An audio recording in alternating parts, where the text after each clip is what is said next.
Good morning, everyone. Hope you're doing all right. I want to talk a little bit about genetics here. Just a little bit from what I've understood.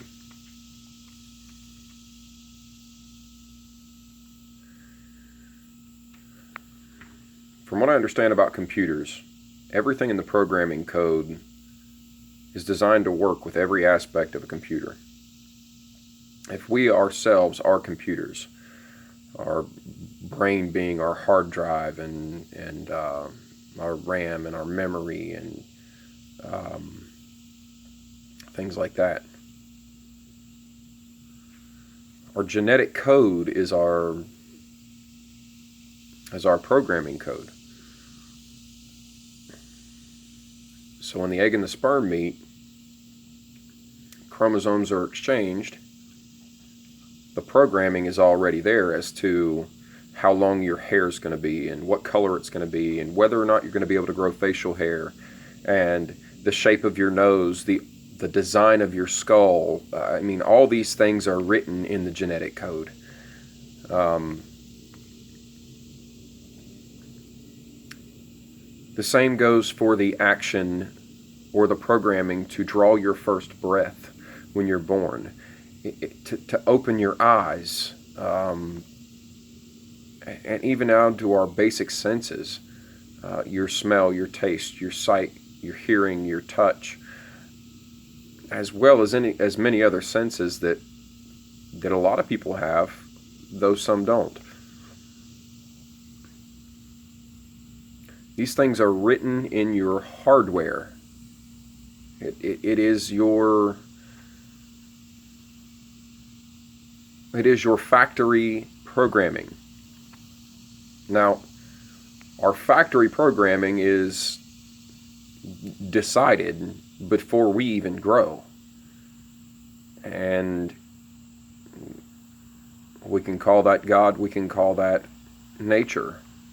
It's a natural process, natural law.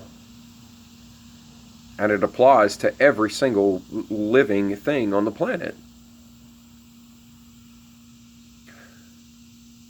What you need to understand here is there are people who have been researching how many of these things are actually written in the DNA. Dean Hamer is one of those. Deanhamer. Dean Hamer. His first thought was to set out to find out how many behavioral traits were written in the DNA. What I can tell you from my own research is that the programming goes as far as how many beats per minute your heart is designed to have. Whether you're going to see in color or whether you're going to see color blind or you're not going to see certain colors the way other people see them. How many teeth you're going to have. How many of your wisdom teeth are going to come in. Whether you're going to be able to see 20/20. All these things are written in the code. It's all written. Your individual means of smell, your sense of smell, your ability to hear, these all end up, when found as disabilities, they're actually found to be mutations in the genetic code.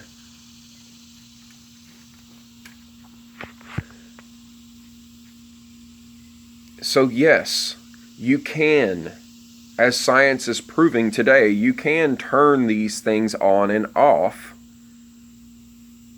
like you flip switches in a race car to start it up. I only make that reference. What you need to understand is now they've figured out how to do this intravenously. CRISPR Cas9, CRISPR Cas9, CRISPR Cas9. This technology has been being used as far back as 2016, 2017 that I can find for people who have hereditary vision loss, and it's reversing it.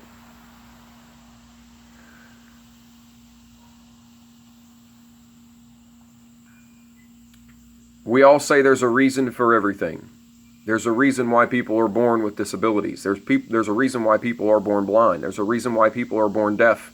There are reasons why people all look different. If you believe everything happens for a reason, and that God is in control, or that nature is in control and knows best, then why be okay with changing that? Why not be happy with what you have and who you are from the start? But if you don't even know who you are, because you haven't looked into your own programming, you already have a problem. And until you admit that problem, you won't find any truth. I'm going to change gears from this a little bit.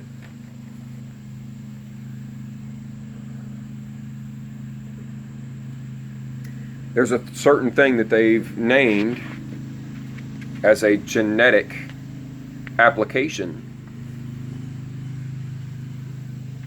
And the first time it's used, and it's ironic that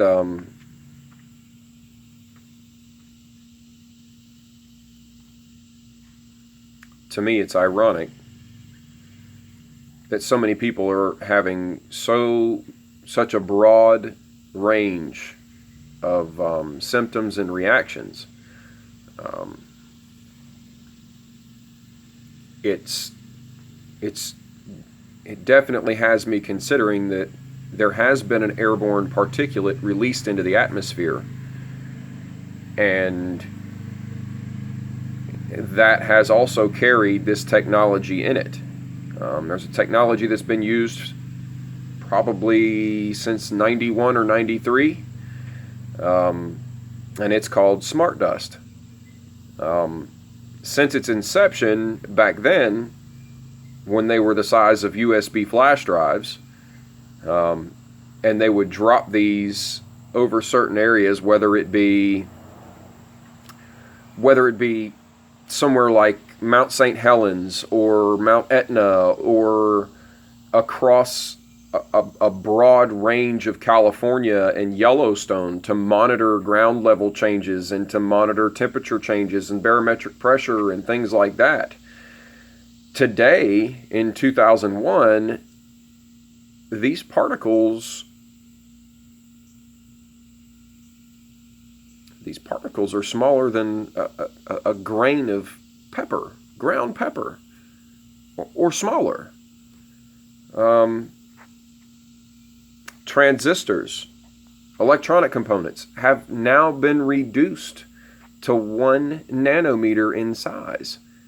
And I believe a human hair is the width of 120 nanometers, is what I understood. So if we've been able to reduce electronic components to 1/100th of a human hair, are you really going to see them if you're breathing them in? I want you to think about that, because we don't know what we're breathing. We don't know what's getting into our body through our lungs that is not organic matter or a natural virus.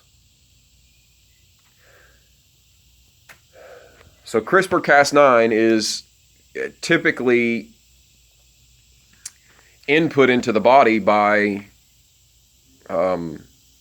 a fluid delivery system directly into the bloodstream, but it's programmed with a message to target a mutation in the genetic lineup.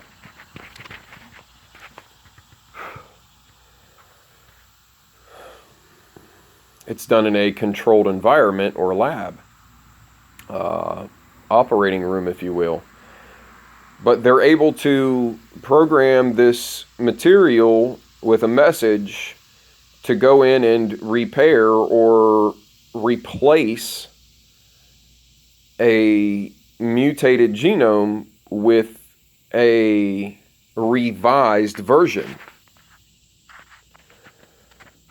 That being said, it does not have to be delivered into the bloodstream with an IV or a syringe.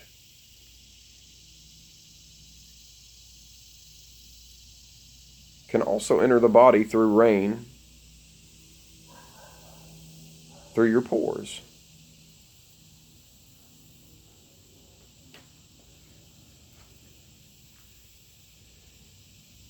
Transhumanism has been a massive debate, in the past year and a half to 2 years? And they found that most people are fine with their natural selves and they do not wish to change that. So if people don't want to change to technology, that creates a problem for industry, because now industry is going to have to stay stagnant and they're not going to be able to put their controlling ideas out there and advertise them.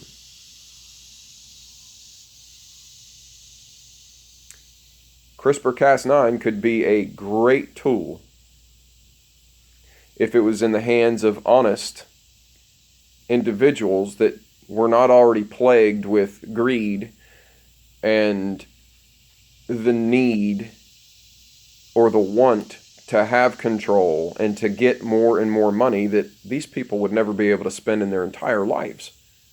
What does it matter? You can't take it with you.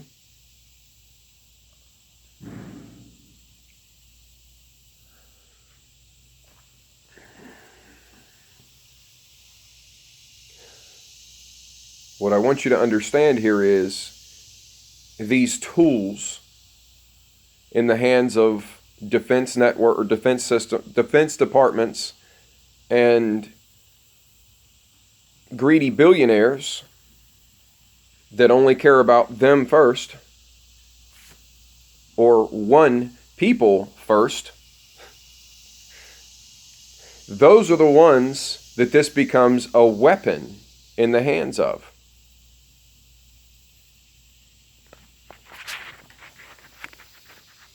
This becomes a weapon. The ultimate biological weapon.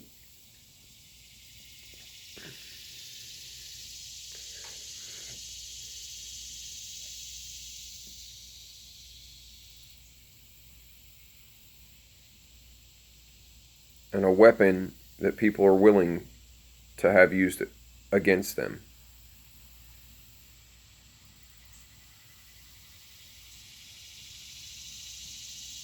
A message to rewrite the genetic code and to change the factory immune system settings. You can call it an update if you want, but our immune system updates every time it comes into contact with something foreign to it. That is our sickness reaction. So mind you, these things are real. It's not science fiction anymore. It's time to realize that they're trying to make people, or they're influencing people into transhumanism and to be okay with it. And once something is like this, it can change or alter the mindset of a person. Your thoughts, memory, and its processes are ingrained in your DNA.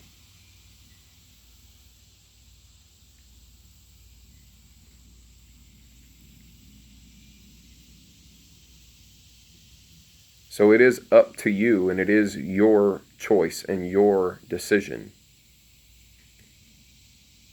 Any coercion, bribery,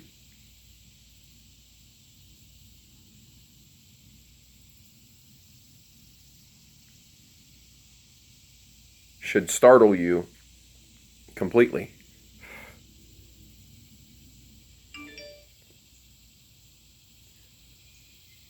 When the governments bribe people to take something.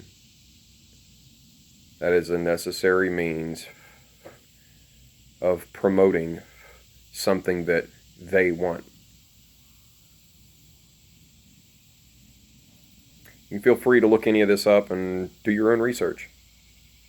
This is what I've found, and these are my conclusions, and mine alone. I suggest you really start looking at what's going on, because it is in every aspect of our human lives today. Every single thing.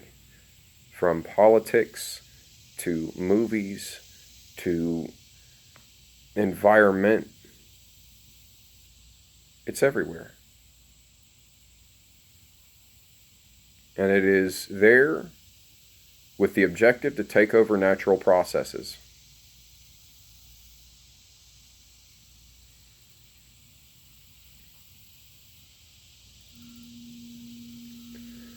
Peace to every one of you that watches this. Use your mind. Don't let anybody think out for you. Come to your own conclusions. Look for your own information. Don't just go with what somebody says, and that includes me.